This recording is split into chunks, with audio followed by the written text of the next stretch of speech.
Hi అండి. అందరూ ఎలా ఉన్నారు? నేనైతే చాలా బాగున్నాను. మీరందరూ కూడా బాగుండాలని మనస్ఫూర్తిగా కోరుకుంటున్నానండి. ఈ వీడియోలో నేను ఆవిరి వడియాలు నేను ఏ విధంగా చేశాను అనేది చూపిస్తానండి. ఆవిరి వడియాలైతే చేయడం కొంచెం కష్టంగా అనిపించినా టేస్ట్ అయితే చాలా బాగుంటాయండి. చేయడం కూడా ఈజీయే. ఎక్కువ మొత్తంలో చేసినప్పుడు మాత్రమే కష్టంగా అనిపిస్తుంది. కొంచెం తక్కువగా చేస్తే అంత కష్టం అనిపించదు. కానీ తినడానికైతే టేస్ట్ అయితే సూపర్గా ఉన్నాయండి. స్నాక్స్లో పిల్లలైతే ఇష్టంగా తింటారు. నార్మల్గా పప్పు కానీ సాంబార్ కానీ చేసినప్పుడు ఈ వడియం ఒక్కటి వేయించుకున్న చాలండి, అన్నం మొత్తానికి సరిపోతుంది. ఎందుకంటే పెద్ద సైజులో ఉంటాయి కదా. ఈ వీడియో అయితే చాలా బాగుంటుంది, చివరి వరకు చూడండి. ఒకవేళ నచ్చితే లైక్ చేయండి, షేర్ చేయండి, కమెంట్ చేయండి ఫ్రెండ్స్. ఈ వీడియోలో నేను సొరకాయ కూరని పాలు పోసైతే వండానండి. అలానే ఆవిరి వడియాలు నేను ఏ విధంగా చేశాను అనేది చూపించానండి. మెయిన్ సిటీలో ఉండే వాళ్ళకి ఎండ తగలదు కదా. ఈ ఆవిరి వడియాలు అయితే ఎండతో పని లేదండి, ఫ్యాన్ కిందే ఆరబెట్టుకోవచ్చు. మనం ఈజీగా కూడా చేసుకోవచ్చు అండి, ఒక్కళ్ళే చేసుకోవచ్చు. ఏ విధంగా చేశానో చూపిస్తానండి. ఆవిరి వడియాల కోసం అయితే ముందు రోజు నైటే బియ్యం నానబెట్టుకోవాలండి. నేనైతే ఒక 2 గ్లాసుల బియ్యాన్ని నానబెట్టాను. కొంచెం సగ్గుబియ్యం అయినా వేసుకోవచ్చండి. ఒక గ్లాస్కి పావు కప్పు సగ్గుబియ్యం అయితే సరిపోతుందండి. సగ్గుబియ్యం వేయకుండా కూడా అచ్చం బియ్యంతో అయినా ఈ విధంగా చేసుకోవచ్చు. నేనైతే సగ్గుబియ్యం అయితే వేయలేదండి. బియ్యం ఒకటే నానబెట్టి మిక్సీలో అయితే పిండి పట్టేశానండి. కొద్దిగా వాటర్ పోసి మెత్తగా పిండి పట్టాను.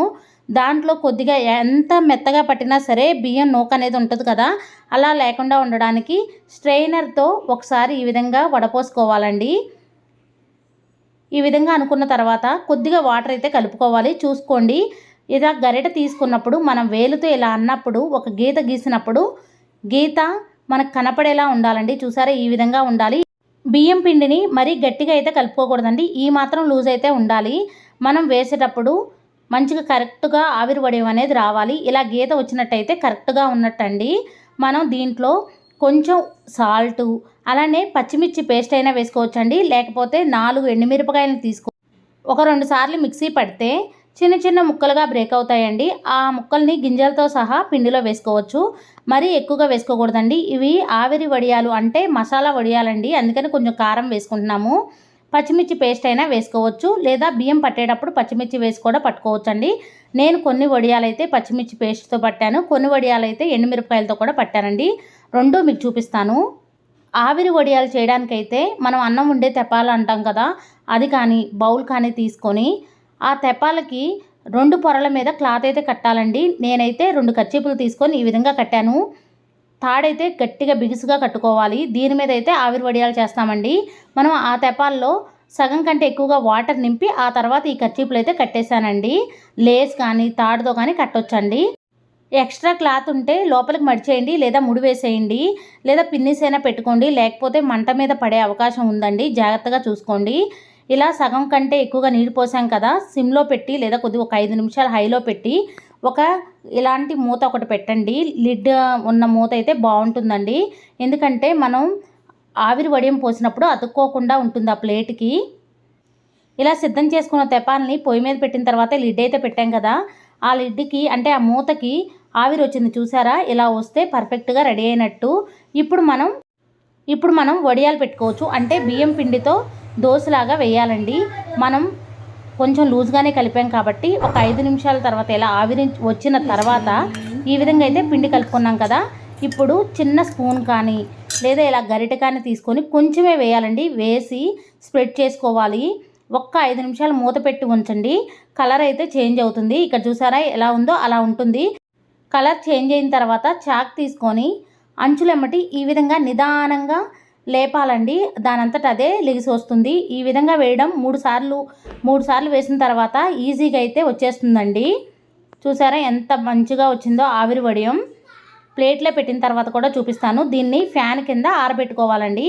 ఆవిరికి చాలా వరకు వడియం అనేది ఉడికిపోతుందండి. ఫ్యాన్ కింద అయితే ఆరబెట్టుకోవాలి. ఒక క్లాత్ మీద కానీ లేదంటే ఒక కవర్ మీద కానీ ఆరబెట్టుకోవాలి. చూసారా ఇక్కడ ఈ విధంగా వడియం అయితే పోసుకోవాలండి. మనం కర్చీప్ కట్టాం కదా, గట్టిగా ఉండేలా చూసుకోండి, మరి లోపలికి వెళ్ళకుండా. ఆరిపోయిన తర్వాత చూడండి ఎంత మంచిగా వచ్చాయో. నేనైతే అసలు ఎండలో పెట్టలేదండి, ఓన్లీ ఫ్యాన్ కిందే పెట్టాను. ఇదైతే ఇంకొక రోజు పెట్టిన వడియాలండి. ఈ రోజు నేను పచ్చిమిర్చితో పెట్టాను. బియ్యం ముందు రోజు నైట్ అయితే నానబెట్టి కడిగేసానండి. పచ్చిమిర్చి అందులోనే పట్టి పేస్ట్ పట్టాను. ఇందాక చూసారా ఎండుమిరపకాయలతో వేసినప్పుడు ఎర్రగా వచ్చాయి, పచ్చిమిర్చితో వేసినప్పుడు ఈ విధంగా వైట్ కలర్లో అయితే వచ్చాయండి. మనం ఆవిరికి వేసిన తర్వాత ఈ విధంగా నేనైతే ఒక టవల్ మీద అయితే ఆరేసానండి. కాటన్ క్లాత్ మీద ఆరేసుకుంటే మంచిగా వస్తాయి. చూసారా ఎంత మంచిగా ఉన్నాయో. ఇంకా ఆరలేదండి. ఇది నిన్న వేసిన వడియాలు. ఎండుమిరపకాయలతో చేసిన వడియాలు అయితే ఎక్కువ టేస్ట్ ఉన్నాయండి. చూసారా ఎండుమిరపకాయలతో చేసిన వడియాలు ముందు రోజు వేసాను కదా, బాగా ఎండిపోయాయండి. ఒకసారి అయితే ఫ్రై చేద్దామని చేశాను. చూసారా ఎంత పెద్దగా వచ్చాయో. వడియం వేసుకునేది మన సైజ్ అండి, మన ఇష్టం. చిన్న సైజులో వేసుకోవచ్చు, పెద్ద సైజులో వేసుకోవచ్చు. నేనైతే ఫస్ట్ రోజు నాకు కొంచెం తెలియక పెద్ద సైజులో అయితే వేశాను. నేనైతే మొదటిసారి వడియాలు చేశానండి, చాలా బాగా వచ్చాయి. ఇలా పెద్ద సైజులో వేస్తే వేయించుకునేటప్పుడు కొంచెం ఇబ్బంది అవుతుందండి. అదే చిన్న సైజులో వేసుకుంటే వేయించుకునేటప్పుడు ఇబ్బంది లేకుండా ఉంటుంది. కానీ చాలా బాగున్నాయండి. స్నాక్స్ టైంలో అయితే చాలా మంచిగా అనిపిస్తుంది. పిల్లలు కూడా ఇష్టంగా తింటారు. పప్పు కానీ సాంబార్ కానీ చేసినప్పుడు ఈ వడియాలు అయితే హ్యాపీగా నంచుకొని తినొచ్చండి. ఈ వడియాల్ని ఇష్టపడని వాళ్ళంటూ ఎవరు ఉండరు. ఎండాకాలం వచ్చేసిందంటే ప్రతి ఒక్కరు కూడా వడియాలు పెట్టుకుంటూ ఉంటారు కదా. కొంతమందికి వడియాలు పెట్టుకోవాలని ఉన్నా ఎండ రాక ఇబ్బంది పడుతూ ఉంటారు. ఎండ లేక ఇబ్బంది పడేవారు ఆవిరి వడియాలు అయితే చక్కగా పెట్టుకోవచ్చండి. ఫ్యాన్ కింద పెట్టుకోవచ్చు, ఎలాంటి ఇబ్బంది ఉండదు. ఉదయం అయినా పెట్టుకోవచ్చు, సాయంత్రం అయినా పెట్టుకోవచ్చు అండి. ఎందుకంటే మన ఇష్టం, ఫ్యాన్ కింద పెట్టుకుంటాం కాబట్టి. ఫ్యాన్ కింద అయినా ఒక్క రోజులోనే ఆరిపోతాయండి. 2 రోజుల్లో వడియాలు మనకు రెడీ అయిపోతాయి. నేను ఇంకొక రకం వడియాలు అయితే చేశానండి. అచ్చం సగ్గుబియ్యం నానబెట్టాను. ఈ సగ్గుబియ్యాన్ని కూడా నైట్ మొత్తం నానబెట్టేశానండి. ఆ సగ్గుబియ్యాన్ని మెత్తని పేస్ట్ లాగా పట్టాను. ఒక కప్పుకి 9 కప్పుల వాటర్ అయితే పోసి దాంట్లో కొద్దిగా సాల్టు, అలానే పచ్చిమిర్చి పేస్ట్ వేసి సగ్గుబియ్యం పేస్ట్ కూడా వేసి ఉడికించుకున్నానండి. ఆ వడియాలు అయితే నాకు అంత పర్ఫెక్ట్గా రాలేదు, అందుకని మీతో అంతగా షేర్ చేయలేదండి. ఆవిరి వడియాలు అయితే పర్ఫెక్ట్గా వచ్చాయి. అందుకే సగ్గుబియ్యం వడియాలు ఫుల్ రెసిపీ మీతో షేర్ చేయలేదండి. నాకైతే అంత బాగా వచ్చినట్టు అనిపించలేదు, ఎందుకో నాకు కుదరలేదు. ఈసారి పెట్టినప్పుడు మళ్ళీ షేర్ చేస్తానండి. ఇదైతే నిన్నటి వ్లాగ్ అండి. ఈరోజు నేను బీరకాయ చట్నీ అయితే చేస్తున్నానండి. ముందైతే ఒక ప్యాన్ పెట్టుకొని కొద్దిగా ఆయిల్ వేసుకొని పచ్చిమిర్చి వేశాను. అలానే బీరకాయని పీల్ తక్కువగా తీసి కొంచెం పీల్ ఉంచి ఆ పీల్తోనే చిన్న చిన్న ముక్కలుగా కట్ చేసి వేశానండి. ఒక 2 టమాటాలు కూడా వేశాను. మంచిగా మగ్గిన తర్వాత ఇలా మూత పెట్టయితే ఉంచానండి. పక్కన స్టవ్ మీద పెట్టాను. అవంతా వాటర్ మొత్తం బయటకు వచ్చి దగ్గరకు వచ్చిన తర్వాత కొద్దిగా చింతపండు, జీలకర్ర వేశాను. ఆ తర్వాత అయితే మిక్సీ అయితే పట్టేశానండి. ఇంకొక సైడ్ అయితే ప్యాన్ పెట్టుకొని కొద్దిగా ఆయిల్ వేసుకొని ఉల్లిపాయ ముక్కలు అయితే కట్ చేసి పెట్టుకుంటున్నానండి. ఈరోజు నేను సొరకాయ కర్రీలో పాలు పోసి వండుతున్నానండి. బీరకాయలో పాలు పోసి వండిన, సొరకాయలో పాలు పోసి వండిన చాలా బాగుంటుందండి. అలానే ములక్కాయ కూరలో కూడా పాలు పోసి వండిన చాలా బాగుంటుంది. ఇలా పాలు పోసిన వండిన కూరలు తింటే ఆరోగ్యానికి అయితే చాలా మంచిదండి. మే నెలలో ఉండాల్సిన ఎండలన్నీ అసలు ఏప్రిల్ నెలలోనే ఉన్నాయి కదండి. ఇప్పుడు మే నెల వచ్చేసింది కదా, ఇంకా ఎండలు పెరిగిపోతున్నాయి కదండి. ఎండలు బయటికి వెళ్ళడానికే భయం వేస్తుంది కదా. ఈ ఎండలు ఇలా ఉన్నప్పుడు మనం ఫుల్గా వాటర్ అయితే తాగాలండి, లేకపోతే బాడీ డిహైడ్రేట్ అవుతుంది. పిల్లలు కూడా ఎక్కువగా వాటర్ తాగాలి. వాటర్ కంటెంట్ ఉన్న కర్రీస్ తింటే మంచిదండి. బీరకాయ, సొరకాయ, పొట్లకాయ ఇలాంటివి తింటే మంచిది. ఇక నేను సొరకాయ ఫ్రై చేయడం కోసం అయితే ఒక ప్యాన్ పెట్టుకొని కొద్దిగా ఆయిల్ వేసుకొని జీలకర్ర, ఎండుమిరపకాయలు వేసి ఆ తర్వాత అయితే ఒక ఉల్లిపాయని చిన్న చిన్న ముక్కలుగా కట్ చేసి వేసానండి. తర్వాత కొద్దిగా పసుపు కూడా వేసి మంచిగా ఫ్రై చేసుకుంటున్నాను. ఆ తర్వాత అయితే సొరకాయని పీల్ తీసి చిన్న చిన్న ముక్కలుగా కట్ చేసుకున్నానండి. ముందు రోజైతే సొరకాయ పులుసు చేశాను. చిన్న ముక్క అయితే ఫ్రిడ్జ్లో పెట్టానండి. ఆ చిన్న ముక్కని ఈరోజైతే ఫ్రై చేస్తున్నాను. దీంట్లో పాలు పోసి వండుతున్నానండి. ఇక్కడ సొరకాయ ముక్కలు వేసిన తర్వాత ఒక్కసారి అయితే తిప్పి మూత పెట్టి సిమ్లో పెట్టి ఉంచానండి. సొరకాయలో ఉన్న నీరు మొత్తం బయటకు వచ్చేంత వరకు మగ్గనివ్వాలి. నేను నా చిన్నప్పుడైతే మా ఇంటికాడ సొరకాయలు ఎక్కువగా కాసాయండి. మా అమ్మ సొరకాయ కూర చేసినా అసలు నేను తినేదాన్ని కాదు. నాకు ఎందుకో సొరకాయ కూర, బీరకాయ కూర అసలు నచ్చేవి కాదు. అసలు తినేదాన్ని కాదండి. తింటేనే కదా అసలు నచ్చిద్దో నచ్చదో తెలిసేది. అసలు ముందు తినేదాన్ని కాదు. కానీ నా పెళ్ళైన తర్వాత ఎక్కువగా సొరకాయ, బీరకాయ ఈ కర్రీసే నేను ఎక్కువ చేస్తూ ఉంటాను. సొరకాయ కర్రీ అన్న, బీరకాయ కర్రీ అన్న నాకు ఇప్పుడైతే చాలా ఇష్టం. అప్పుడైతే అసలు తినేదాన్నే కాదు. స్టవ్ మీద అయితే కర్రీ ప్రిపేర్ అవుతూ ఉంది. ఇంకొక సైడ్ అయితే బియ్యం కడగడానికని బియ్యం పోసుకొని వచ్చానండి. మనం బియ్యం కడిగేటప్పుడు ఒక విషయం గుర్తుపెట్టుకోవాలండి. మనకి ఎంత సరిపోతుందో అంత రైసే కడగాలండి. మరీ ఎక్కువగా వేసి అన్నాన్ని వేస్ట్ చేసుకోకూడదు. నేనైతే సరిపడా వండుతామండి. ఎక్కువైతే మేము సద్దన్నం తినడం ఇలాంటివి అయితే అసలు చేయను. ఎంత కావాలో అంతే వేస్తాను. ఇక్కడ బియ్యాన్ని అయితే 3 సార్లు అయితే కడుగుతున్నానండి. ఈసారి అయితే బియ్యం ఎందుకో కొంచెం ఎర్రగా ఉన్నట్టు అనిపిస్తుంది. బియ్యాన్ని 3 సార్లు కడిగి మంచినీళ్ళు పోసి ఎసరు పక్కన పెట్టానండి.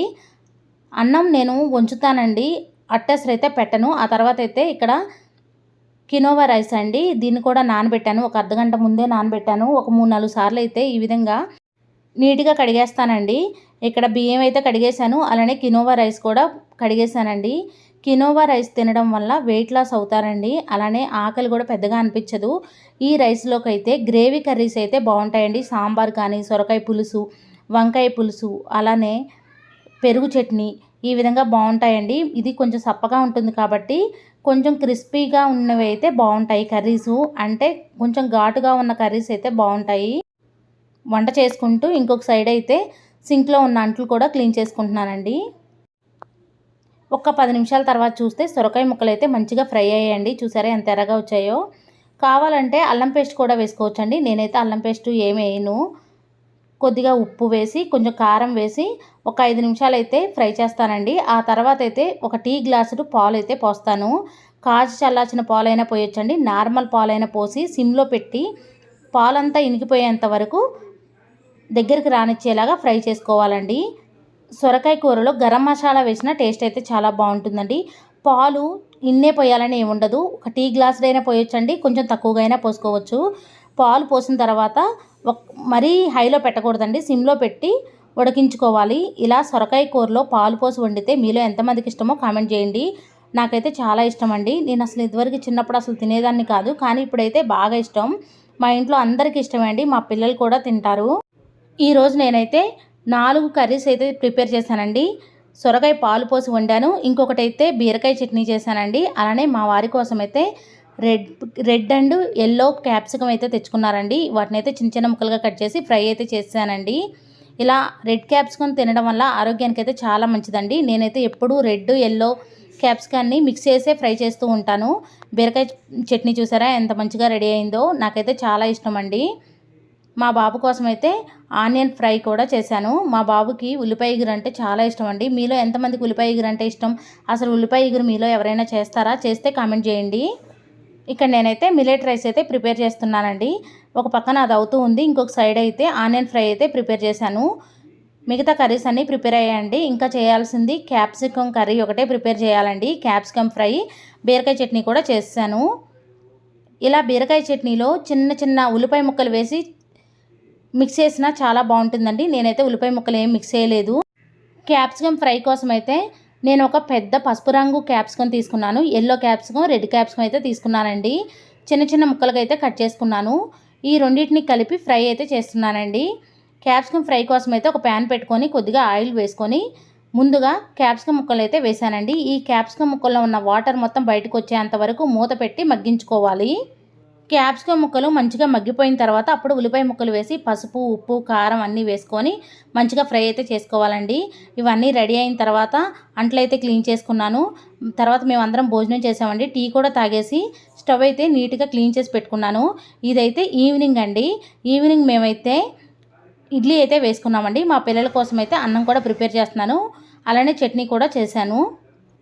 పిల్లలకైతే అన్నం పెట్టేసి మేమైతే టిఫిన్ అయితే చేసామండి. నా ఈ వీడియో మీకు నచ్చిందని అనుకుంటున్నాను, ఎంతో కొంత యూజ్ అయిందని అనుకుంటున్నాను. నా వీడియో కానీ మీకు నచ్చినట్టయితే లైక్ చేయండి, షేర్ చేయండి, కామెంట్ చేయండి ఫ్రెండ్స్.